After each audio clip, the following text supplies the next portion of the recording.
Happy Friday. Brian Manning here with the weekly update. We got all kinds of stuff to talk about this week. So, Monday this week actually brings us back to talking about some information last week. So, we had 10 Fed voting members last week sharing their opinions on tapering. Starting to see everyone kind of coming in line with wanting to taper their bond buying purchase program. It's called quantitative easing. Right now, the Federal Reserve is purchasing mortgage backed securities in US Treasuries. I don't know when the announcement's going to come out, but if I had to guess, I would say Jackson Hole. So the Federal Reserve does a big meeting at the end of every September. Jerome Powell, the president of the Federal Reserve, will do a press conference at the end of it. If they were going to release something in regards to tapering, that would probably be the spot. We'll have to wait and see. But the question really is it a big deal? The reason why I say that is because the Federal Reserve right now, even though they're actively purchasing mortgage-backed securities in U.S. Treasuries, they also have a very large balance sheet. And if we look at mortgages, for example, they're still reinvesting their mortgages. What I mean by that is that when they have these mortgage-backed securities on their balance sheets, when someone sells a home and their mortgage gets paid off, or they refinance and their mortgage gets paid off, the Federal Reserve is taking that money through the payoff and reinvesting it and still purchasing more mortgage-backed securities. So even if they taper their active purchases of mortgage-backed securities, you're still going to see a tremendous amount of reinvestments taking place, which is going to have continual positive impact on mortgage rates. Also got some analysis on July employment. So when we look at job creations for the month of July, we had 943,000, but 221,000 of those jobs that were created in the month of July was actually teachers going back to work. So perhaps, unfortunately, the July employment report not looking as rosy as it could. Right now in the US, we have 10 million job openings, and we have 12 million people on some version of unemployment. So the job market still needs a lot of help. There's still a lot of positions to be filled out there. So I'm not really quite sure. Unfortunately, the job report was as rosy as it could be.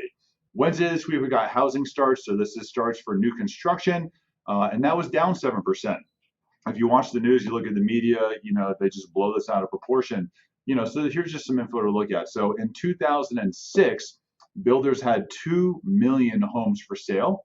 Right, so there's an inventory of 2 million homes, and demand was at half. This right now that we're in is completely different. We'll talk a little bit more about that in a second. So seeing housing starts down a little bit, I'm not really too worried about it. Today we get existing home sales. Existing home sales also down a little bit. Continual bubble talk in the news. Is it legit? I don't know. Let's look at some more numbers. So 2007, at this time in 2007, there was 3.7 million homes for sale. Of that, 2 million of them or so were new construction. So we had 3.7 million homes for sale.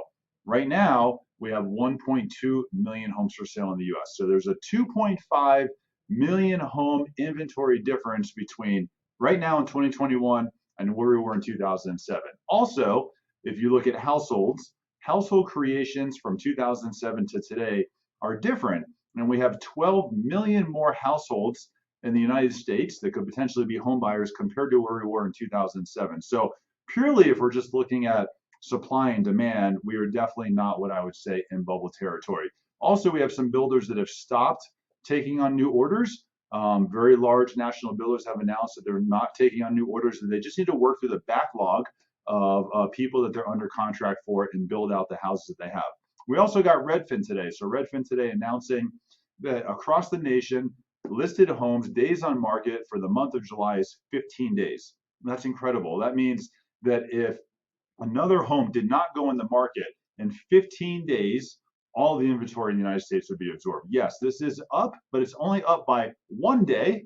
And the month of June, days on market was only 14 days. Also, Redfin telling us today that 60% of all transactions right now are multiple offer, bidding wars, and selling above list price. So you have demand high, you have inventory compared to 2007 down 2.5 million homes. If you just purely look at the economics of supply and demand, right there would tell you that we're probably not in danger of bubble territory. But that's just my opinion. You can interpret all that for yourself.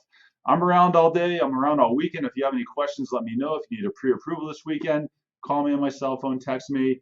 I can help you buy a home, refinance a home in Florida, Colorado, California, Arizona. We're going to start adding in some more states as well. But any of those states, you got any questions, call me. I'd love to help you. Happy Friday. Have a great day.